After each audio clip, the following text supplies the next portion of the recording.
Hola, yo soy la doctora Cabezas y en el día de hoy vamos a hablar de trauma en los extremos de la vida.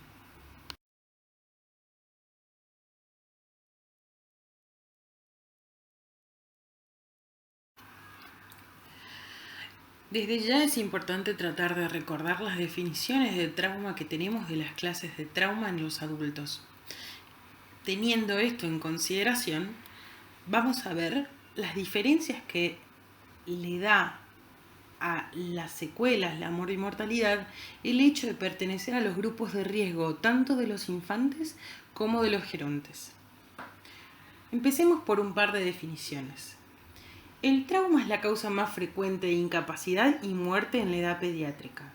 Será de hecho la primera causa de muerte en los pacientes hasta los 30 años. Y siempre, perteneciendo a este grupo, se tomará una nueva definición de trauma en la cual se tendrá en cuenta que un politraumatismo en la pediatría dependerá mucho de la cinemática del trauma. En cuanto a los adultos mayores, se considera el trauma la quinta causa de muerte en pacientes mayores de 65 años. En estos pacientes tendremos el siguiente problema. Debido a sus cuestiones de salud subyacentes, la morbimortalidad deberá ser considerada en el contexto del daño que tendrá el paciente de por sí.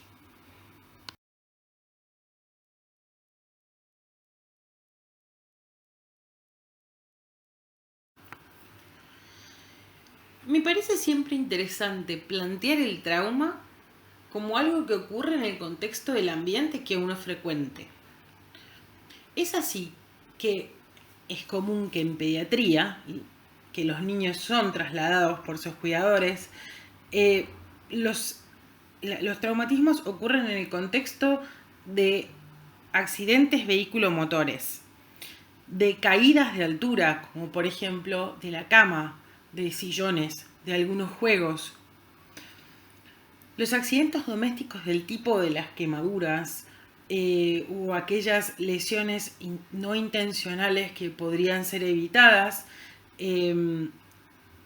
como por ejemplo electrocuciones o aquellas que ocurren por la inapropiada adecuación del hogar para la seguridad de la movilidad del niño. A su vez, se deberá tener en cuenta que todo aquel paciente que haya sufrido una lesión, tanto por su cuidador como por la negligencia del mismo, deberá entrar dentro del marco de lo que es abuso, abandono y maltrato. Deberemos pensar también, dentro del paciente pediátrico, que existen las lesiones y los traumatismos asociados a las actividades recreativas, que tendrán un pico en la edad temprana, cercana hacia los 2 años, cuando el niño todavía está empezando a deambular, en cuyo caso las lesiones ocurren por el pobre desarrollo motor y de la coordinación. Y luego habrá un segundo pico ya más cercano a la adolescencia, en el cual estas lesiones asociadas a actividades recreativas ocurren en el contexto de deportes y juegos acorde a la edad, como por ejemplo lesiones por colisiones vehiculares, por deportes extremos, etc. Así como en el paciente pediátrico hablamos que el traumatismo ocurrirá en el contexto de las actividades que realizan, también sucederá lo mismo en la edad geriátrica. Es así que el traumatismo más frecuente será la caída de propia altura. A su vez, es más frecuente que estos pacientes no se trasladen a sí mismos dentro de vehículos, sino que caminan dentro de lo que es el peridomicilio. Y ocurren mayormente los accidentes vehiculares en los cuales ellos son transeúntes, que son arrollados. Cuando sí ocurren aquellos accidentes vehiculares, deberemos recordar que los pacientes suelen tener alguna problemática o déficit visual o auditivo que los vuelven más propensos a sufrir accidentes vehiculomotores. A su vez, por una cuestión de disminución de la sensibilidad, sufrirán quemaduras más profundas a misma lesión que los pacientes más jóvenes, que suelen retirar antes las partes del cuerpo dañadas al sentir la quemadura. De más está decir y recordar que todo paciente que no puede vivir solo o cuidarse a sí mismo, en caso de estar haciéndolo, también entra en el marco de abuso y negligencia y maltrato. Y también es plausible de ser denunciado.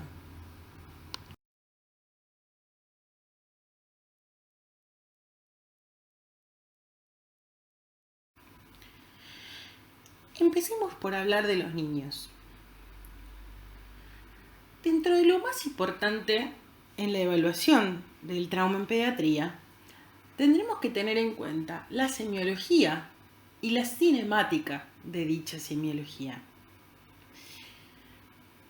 En el contexto de aquellos pacientes menores de 2 años, por una cuestión de desbalance en el equilibrio y los pesos entre el cuerpo y la cabeza del mismo, serán más frecuentes los traumatismos de cráneo, ya que el paciente que caiga por una cuestión de superficies tendrá mayor probabilidad de golpearse la cabeza. En el contexto de esta menor masa con mayor superficie, las colisiones vehículo-motoras serán aquellas que provoquen la mayor cantidad de lesiones internas, en los cuales la energía cinética que absorbe el cuerpo será por lo general con las estructuras internas, a diferencia de los adultos que lo harán con las paredes.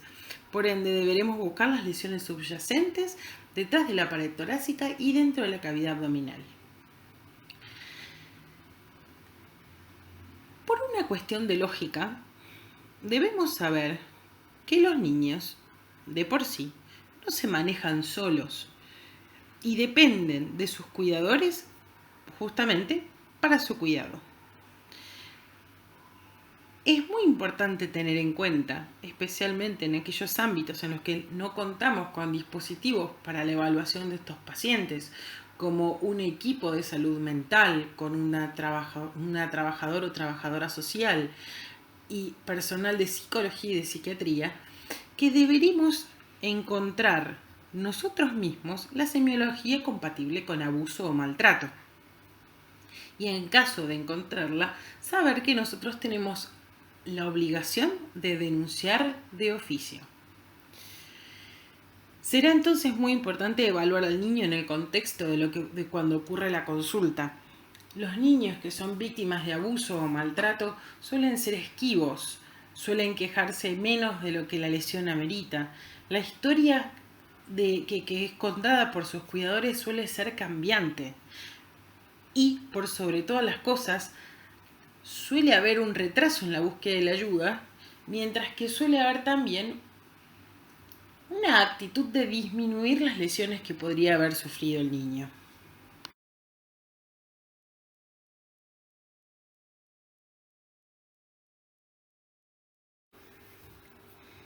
Habrá múltiples causas que condicionen la mortalidad del paciente. Dentro de las causas de paro en los primeros minutos, la principal será la obstrucción de la vía aérea. A partir de allí, se debe considerar la mala mecánica ventilatoria, la pérdida masiva de sangre y el daño cerebral grave.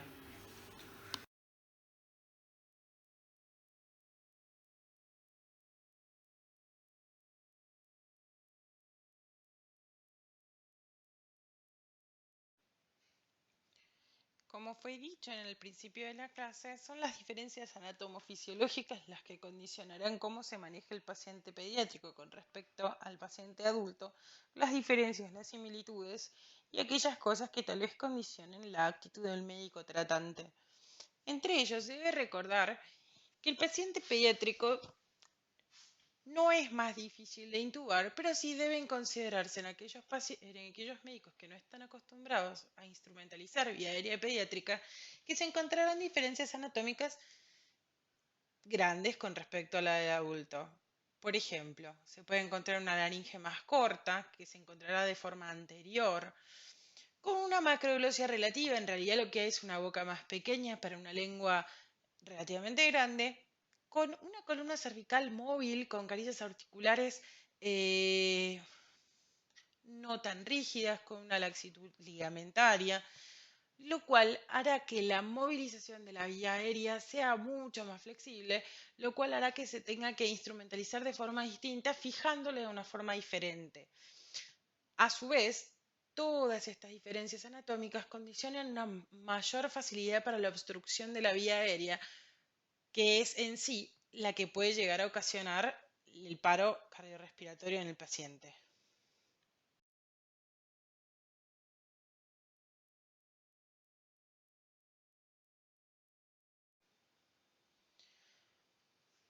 De entrada debemos recordar que encontraremos varias formas en las cuales debemos posicionar la vía aérea del paciente pediátrico.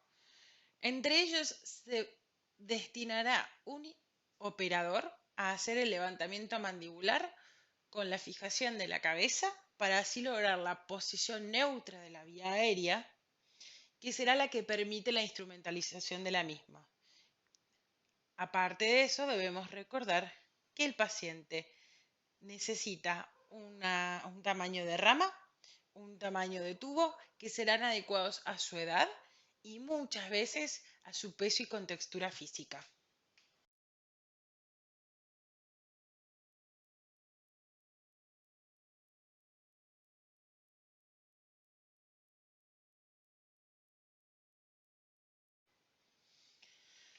Debe recordarse que con respecto a la frecuencia ventilatoria del paciente adulto, el paciente pediátrico pareciera que siempre se encuentra taquipneico.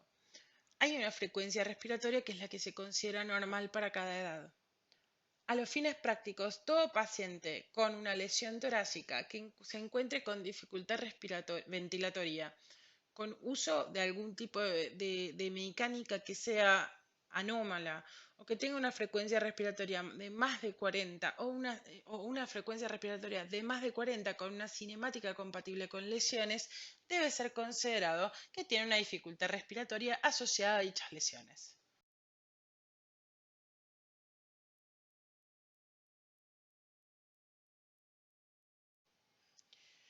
Este es un buen momento para recordar que el tórax pediátrico, así como todas sus estructuras parietales, suelen ser más flexibles con respecto al adulto. El adulto, al sufrir una lesión directa sobre su tórax, puede sufrir fisuras o fracturas costales, que serán las que condicionarán de forma posterior la dificultad respiratoria. El paciente pediátrico, en cambio, absorberá el golpe con las estructuras internas.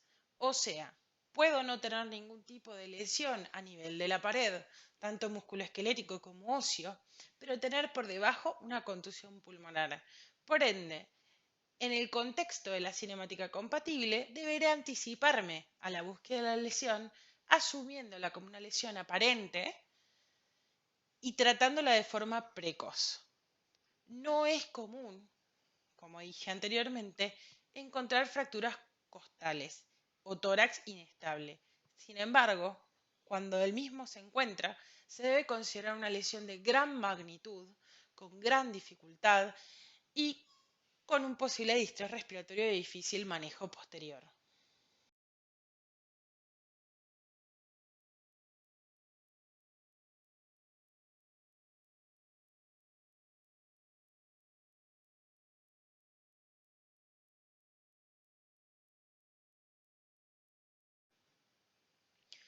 Al igual que con la frecuencia respiratoria, el paciente pediátrica tendrá frecuencias cardíacas más elevadas con respecto al de los pacientes adultos. La idea de tener en consideración estos valores será para hacer una predicción del diagnóstico presuntivo de shock previo a los valores de TA, que suelen ser un hallazgo que se encontrará de forma posterior. Al tratar el shock a partir de los valores de TA, ya podemos asegurarnos un tratamiento tardío del mismo. Debe considerarse con cualquier pulso débil o con una frecuencia cardíaca aumentada a más de 130 por minuto, una inminencia del mismo, y debe tratarse de forma agresiva.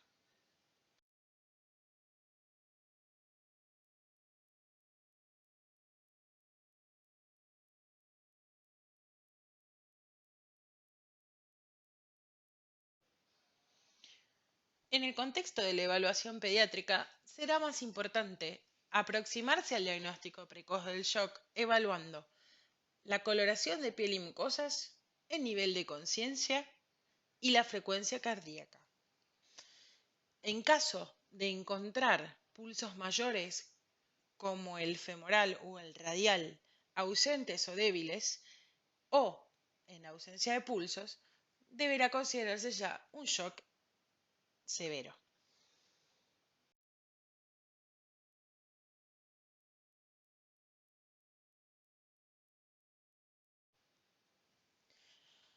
Siempre es válido recalcar nuevamente esto de que ante la alteración de las paredes del paciente pediátrico, se debe asumir una mayor lesión por debajo de la misma.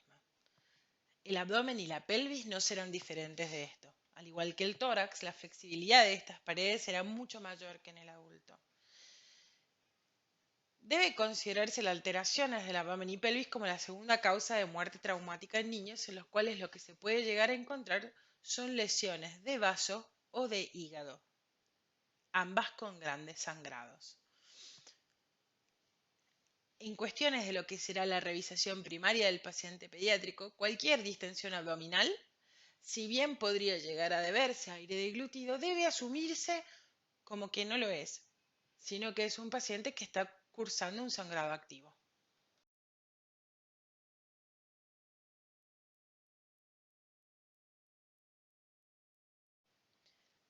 Se debe destacar que en pediatría se hace un manejo sumamente agresivo y precoz del shock. En cuestiones de lo que es el diagnóstico, con una cinemática compatible, ya se comenzará el tratamiento a pesar de tener pocos hallazgos clínicos. Se comenzará el mismo por el control de los sangrados activos. En caso de esto ser un sangrado interno, se hará el tratamiento con las expansiones, mientras que cualquier sangrado que sea externo, se intentará hacer una presión directa sobre la lesión sangrante. A la hora del manejo del shock, se colocará una vía endovenosa corta y proximal. En caso de no encontrarse, lo cual puede ser muy probable, se procederá a la colocación de la vía intraósea. Por la misma, se podrán hacer expansiones de 20 mililitros por kilo con solución fisiológica o cristaloides. Y en caso de pacientes conocidos cardiópatas o nefrópatas, limitar este volumen a 10 mililitros por kilo. La idea de la resucitación será monitorearlo de acuerdo con la diuresis.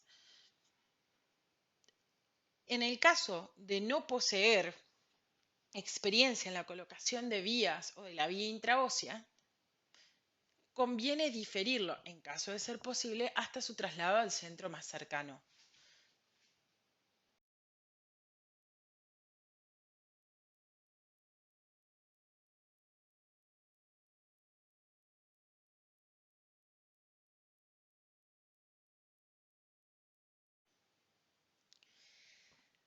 Si bien existen muchas escalas con las cuales se realizará la evaluación del estado neurológico en el paciente pediátrico, se debe considerar que inicialmente la mejor escala para utilizar será la PU, en el cual se valorará si el paciente se encuentra alerta, con respuesta verbal, con respecto al dolor o pain, de ahí la P, o si el paciente se encuentra inconsciente o unconscious, de ahí la U.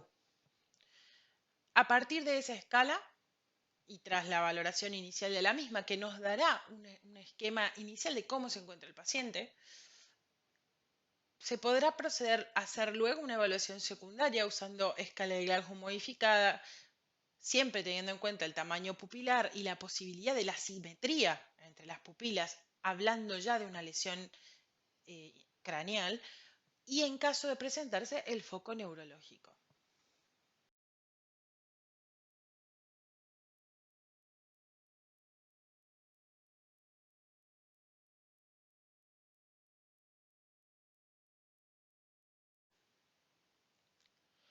Contrario en el paciente adulto, en quien con la cinemática y la atención inicial se buscarán y pesquisarán lesiones específicas, en el paciente pediátrico con una cinemática compatible, es decir, por ejemplo, en una colisión vehículo-motor a más de 40 km por hora, El paciente se considerará politraumatizado hasta descartar lo contrario mediante estudios complementarios y no solo la atención inicial y la revisación inicial del paciente.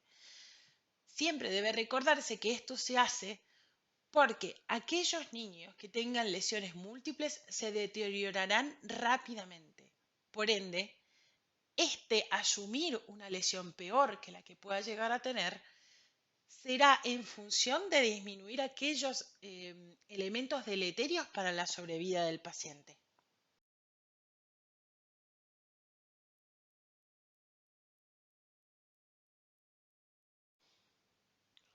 La instancia de la evaluación secundaria será para poder describir lesiones y anticiparnos a complicaciones que podamos llegar a tener de acuerdo con lo que encontremos. Debe recordarse que aquellas lesiones con mayor morbo y mortalidad serán las que se encuentren tanto a nivel del cráneo como del cuello. En el caso de pacientes en los cuales se encuentra dolor abdominal o de la pelvis, deberán asumirse lesiones que pueden llegar a tener sangrados, tanto grandes como más pequeños, pero en todo caso debería ser una evaluación minuciosa de estos compartimentos para descartar o en efecto verificar cuáles serán las lesiones subyacentes. Se debe recordar en aquellos pacientes que se encuentran con deformidad de los miembros o con una fractura expuesta franca, que debe encontrarse el pulso distal a esta lesión para así determinar la posibilidad de un síndrome compartimental que complique más el pronóstico de la lesión.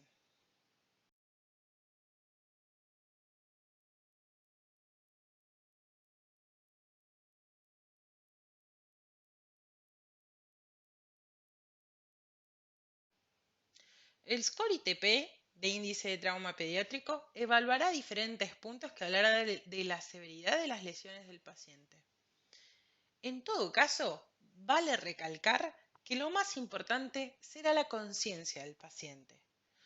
Todo paciente que esté inconsciente deberá ser considerado un trauma crítico hasta que se demuestre lo contrario. A partir de allí, se debe tener en cuenta que los pacientes más severos serán aquellos más pequeños. Es así que aquellos pacientes de menos de 10 kilos son plausibles de tener, por una cuestión de relación entre peso y superficie corporal, lesiones que sean de mayor gravedad.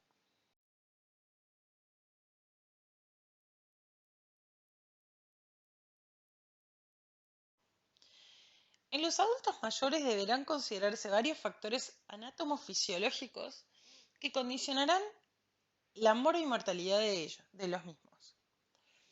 Por empezar, todos los pacientes mayores suelen tener alguna deprivación de alguno de sus sentidos. Algunos no escuchan tan bien, otros tantos no ven tan bien. Y esto altera la forma en la cual podrán vincularse con el entorno, haciéndolos más susceptibles a las caídas y los accidentes. A su vez, por una cuestión de insuficiencias relativas con respecto a los pacientes adultos, los adultos mayores responden de forma menos favorable al trauma. Responden de forma menos favorable a la hipotermia, a la hipovolemia, a la hipoxia, ya que en su día a día su control de la termorregulación es menor, su corazón tiene una fracción de eyección menor, sus pulmones tienen una capacidad vital restringida con respecto al paciente adulto normal. A su vez, esta disminución de las facultades los hacen propensos a mayor cantidad de caídas anuales. Es así que las caídas serán el 45% de los traumas en los pacientes entre 75 y 80 años anualmente.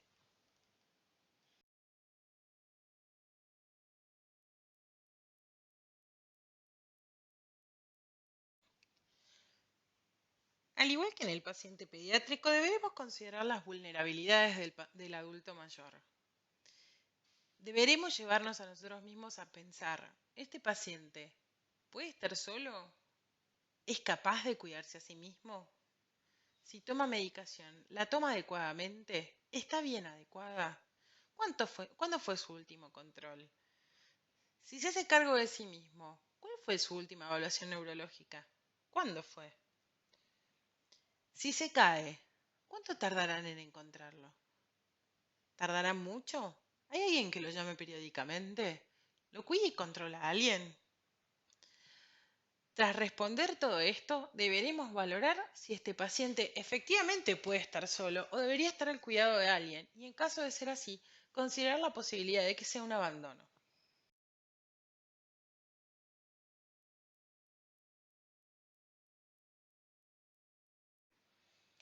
Como fue dicho anteriormente, pasaremos a hablar un poco más en detalle de la fisiopatología del envejecimiento. Desde el punto de vista de los sentidos, se debe saber que el paciente puede tener una disminución tanto de la vista como de la audición. En estos casos deberemos considerar si estas disminuciones han sido suplementadas y si lo fueron, cuándo fue y si fue realizado de forma correcta.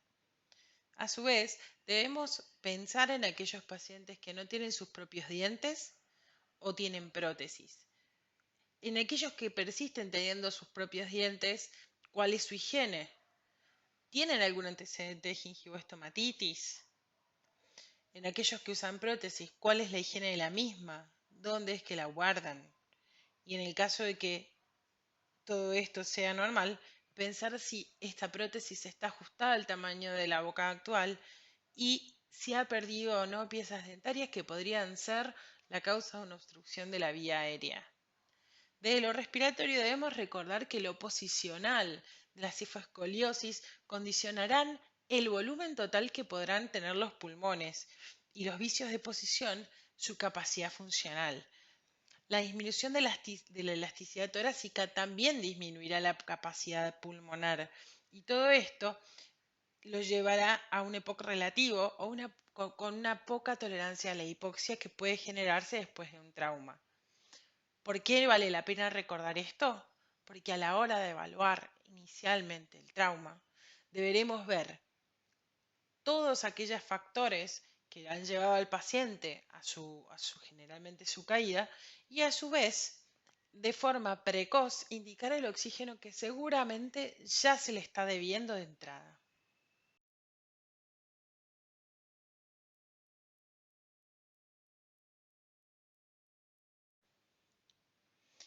Deberemos en su vez pensar en aquellos pacientes polimedicados.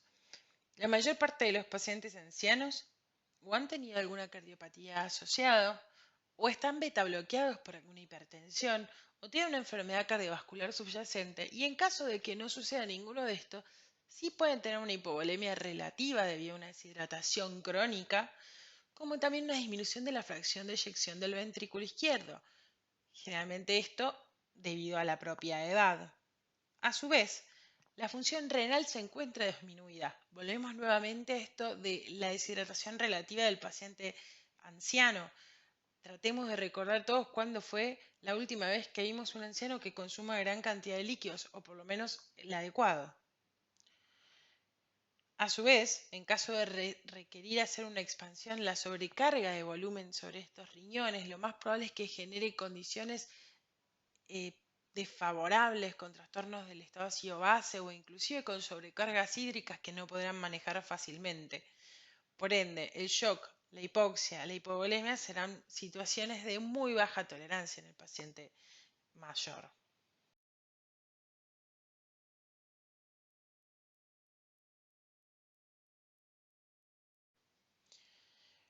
Muchas veces los médicos tendemos a pensar que los abuelitos cuando dicen incoherencias es porque son viejitos, pues son abuelitos y todos dicen incoherencias. Ese es el primer error que cometemos nosotros como profesionales al hacer la evaluación inicial del estado neurológico del paciente. Es muy importante recordar que no por ser anciano tiene que tener una alteración del mismo o un deterioro de por sí.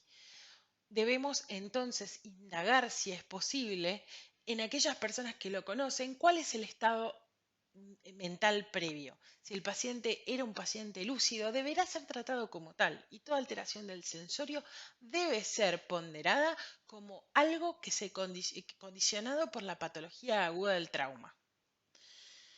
Por otro lado, desde el punto de vista del sistema nervioso central, volveré a hablar del sistema de termorregulación.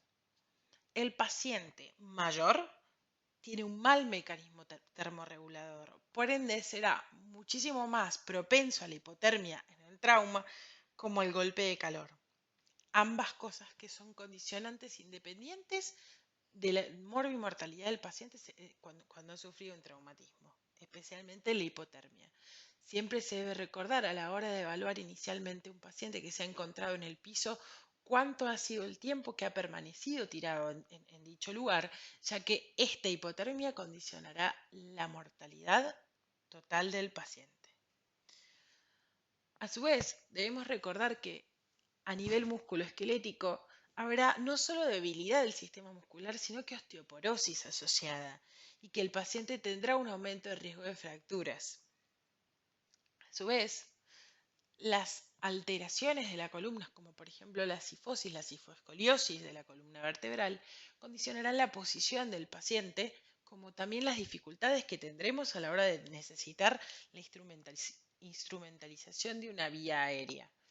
Muchas veces también asociado a una artrosis de la articulación temporomandibular que no permitirá una apertura oral adecuada a la hora de hacer una intubación orotraqueal.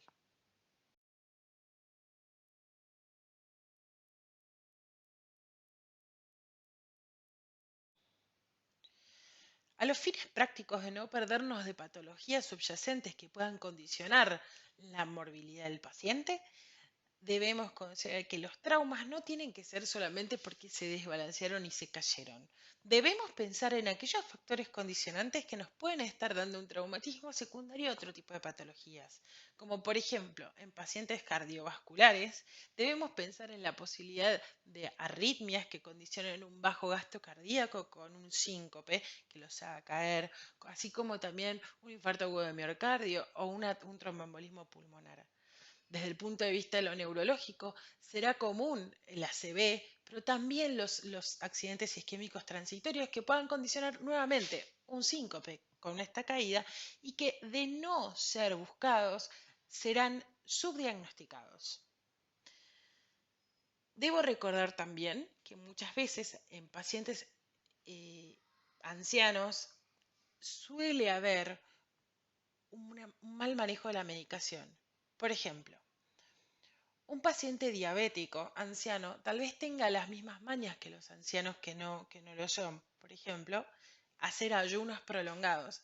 Sin embargo, es muy raro que en estos haya una mala aplicación de la medicación porque suelen ser bastante estrictos con esto. Entonces, podemos estar frente a un paciente mayor que no ha comido durante muchas horas, pero sí se ha aplicado la insulina, encontrándonos entonces ante síncopes o síndromes vasovagales que son secundarias a hipoglucemias. Esto mismo puede darse también con anemias, con hiponatremia y por sobre todo debemos pensar en la posibilidad de que el paciente esté cursando una infección aguda que le produzca un deterioro del sensorio o un delirio agudo que lo condicione a mayor posibilidad de traumatismos.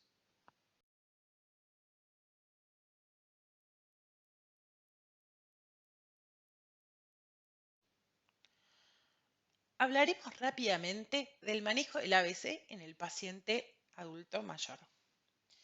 Debemos recordar que a la hora del manejo de la vía aérea, la permeabilidad de la misma deberá también ser valorada en el contexto de prótesis o dientes flojos con gingivitis que deban manipularse para no producir mayores alteraciones de la misma. Es así que en caso de encontrar prótesis y demás, deberé extraerlas. A su vez, a la hora de la apertura oral, deberé considerar, como dije anteriormente, la artrosis de la articulación temporomandibular y que la cifosis condicionará una menor apertura de la misma, lo cual puede dificultar lo que es la intubación orotraqueal. Esta difícil intubación tal vez deba hacernos pensar de antemano en la posibilidad de una instrumentalización de la vía aérea con algún otro método. Debo recordar siempre el manejo de las secreciones. El paciente adulto mayor tendrá mayor cantidad de secreciones más espesas en la boca por una alteración de glutoría de base. Cuando pensemos en la vía aérea, debemos pensar ya también en la ventilación y en esta hipoxia relativa de la cual hablamos anteriormente, indicando de forma precoz el oxígeno por cualquier dispositivo que lo permita al 100%.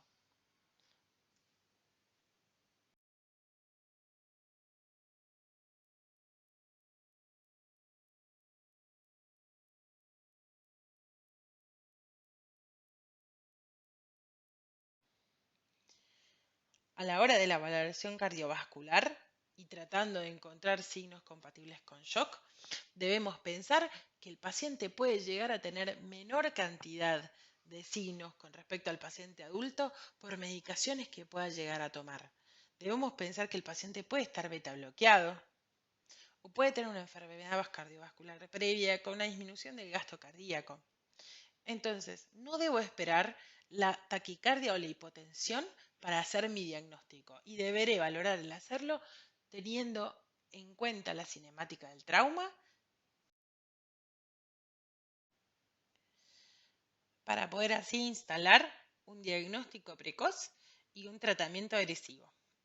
Debo recordar entonces que las soluciones de cristaloides a utilizar tal vez no pueda hacerse como en el adulto y deba ser más cauteloso con bolos más discretos que me alcancen para producir una diuresis efectiva y un buen manejo de la frecuencia cardíaca y la TA.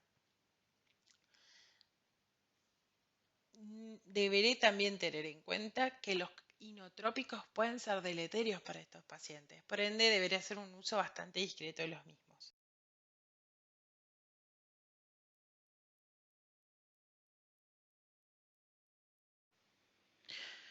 Cuando se realice la valoración del estado neurológico, comenzaremos siempre en una primera aproximación con la escala de Apu-Abdi, siguiendo luego por el Glasgow con una minuciosa valoración de los reflejos pupilares.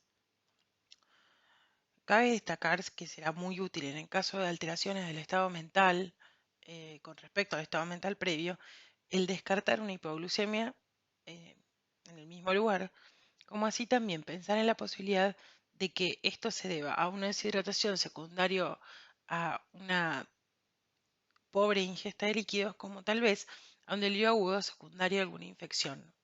Siempre a priori a pensar en infecciones urinarias y luego, tras descartar estas, infecciones del tipo respiratorio.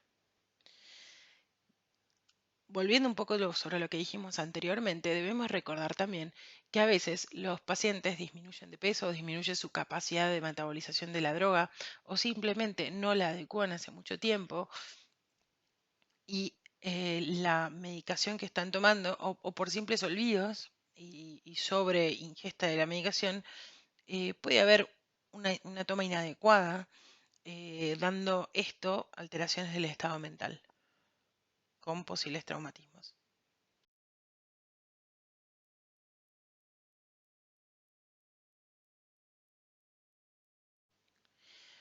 En el caso de los adultos mayores deberemos recordar algunos signos característicos de algún tipo de patología, como por ejemplo el signo de Battle o los ojos de mapache, en el caso del paciente que puede haber llegado a tener una fractura de base de cráneo. En el caso de los pacientes con hematoma sudural crónico, recordar que por el gran espacio que hay secundario a la atrofia cerebral en la calota, puede haber un sangrado cronificado y que recién después de semanas de estar ocupando espacio dentro de ese cráneo empiece a dar sintomatología o la sintomatología sea muy leve y de difícil valoración. En ese caso, el preguntar sobre un antecedente de un traumatismo en las semanas previas puede llegar a darnos un diagnóstico diferencial fehaciente. En el contexto de lo que es el tórax, debemos pensar que estos pacientes, a diferencia de los pacientes, justamente lo opuesto a los pacientes pediátricos, tendrán una gran rigidez torácica, por lo cual las fracturas son sumamente frecuentes y no necesariamente eso implicar una deficiencia en lo que sería la capacidad ventilatoria, salvo obviamente en el tórax inestable. Con respecto a los pacientes ancianos, generalmente hay una desregulación con respecto a la sensibilidad. Entonces hay una mayor tolerancia al dolor, por lo cual algunos algunas lesiones con potencia de gravedad pueden llegar a no tener sintomatología en el contexto de lo que es el dolor. Por ende, cualquier patología abdominal debe buscarse exhaustivamente y no esperar a que tenga síntomas, ya que estos pueden aparecer de forma muy tardía. A su vez, debemos recordar las lesiones defensivas em, al momento de la caída y la mayor incidencia de fracturas, como por ejemplo en brazos de radio y húmero, y aquellas ya fracturas que serán por lesiones más severas, como las de pelvis o las de cuello de fémur.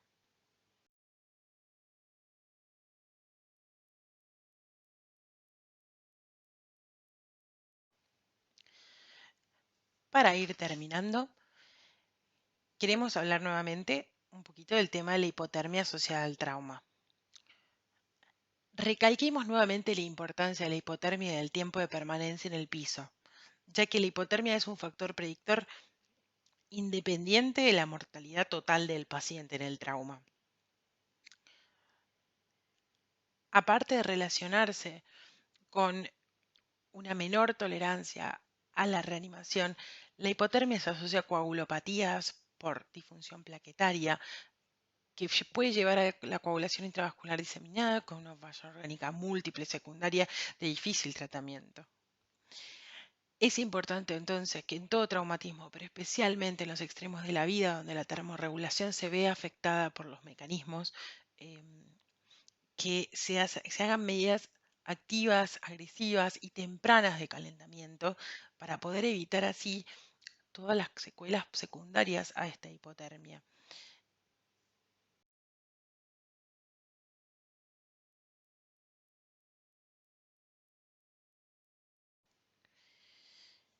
Quiero agradecerles por su atención. Quedo desde ya a su entera disposición para cualquier duda que pudieran llegar a tener.